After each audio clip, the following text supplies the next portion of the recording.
Hello বন্ধুরা, কেমন আছেন সবাই? আপনারা সবাই কেমন আছেন? আশা করি ভালোই আছেন। তো আজকে একটা মাংস রেসিপি লয়ে আইছি, শুয়োরের মাংস। তো প্রথমে মাংসটিরে কাটটা গরম জল দিয়ে ধুইয়া ভালো করে ধুইয়া পরিষ্কার করে লাইলাম। এরপরে আলু, পেঁয়াজ, রসুন সব কিছু দিয়ে লাইছি। তো দেখতে থাকেন এরপরে কি কি করি। তো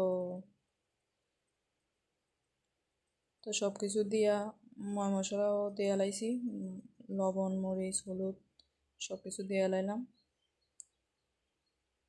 তো দেন এরপরে মাইক্কা লাইছি, সব কিছু মাইক্কা লাইলাম দিয়া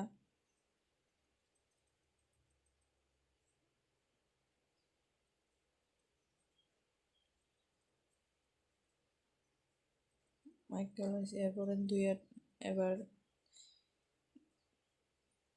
তেল দিয়ে বোয়ামু। তো তেল এমন একটা দিতাম না বেশি। তো দেখেন বয়া দিছি, তেল বেশি দিছি না, কারণ মাংসের ভিতরে অনেক তেল, শুয়োরের মাংসের ভিতরে এমন তেল থাকে বেশি। তো এর লেগে কমাইয়া দিছি তেল। তো তেলটা একটু গরম হোক।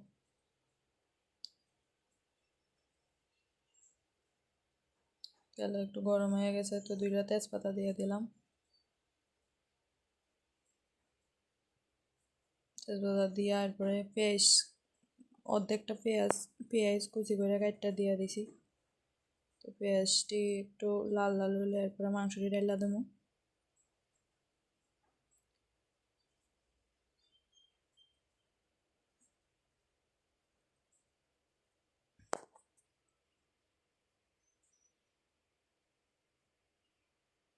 লাড়ানোর ভিতরে রাখছি, নাইলে সবটি ঠিকভাবে বাদ হইতো না, লেগা লাড়ানোর ভিতরে রাখতেছি। মোটামুটি পেঁয়াজ লাল লাল হয়ে আইছে। দেন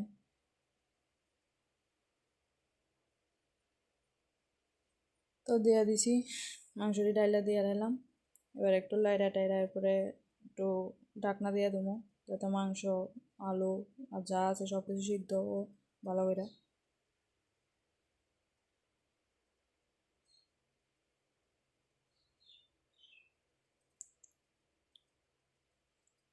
তো শুকনা মরিচ এমন দিছি না, কাঁচা মরিচ দিয়ে রান্না করতেছি, তো এর লেগে আর শুকনা মরিচ বেশি দিছি না।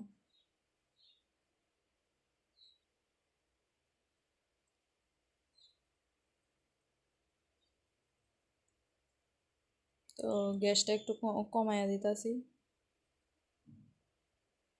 নাহলে নি পোড়া লাগিয়ে দেবো, এর লেগে গ্যাস কমাইয়া দিলাম। ঢাকনাও দিয়ে এলাইছি। মোটামুটি হয়ে গেছে গা মাংস কষানি।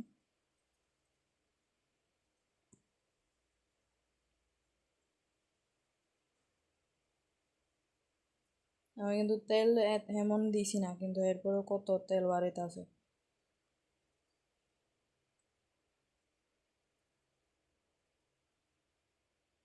দেন কষানি হয়ে গেছে গা। তো একটু জল দিয়ে দিলাম, বেশি জল দিতাম না, হালকা জল দিছি।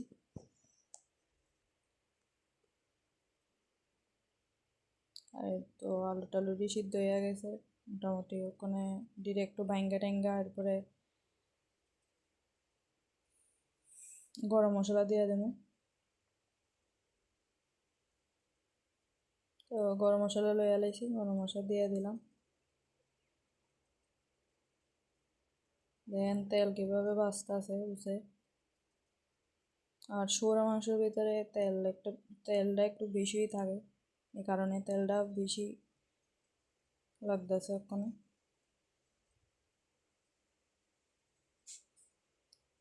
একটু পরে নামাইলাম। তো আমার মাংস নামানি হয়ে গেছে, রেডি। তো ভিডিওটা কেমন লাগছে কইবেন। ধন্যবাদ সবাইকে।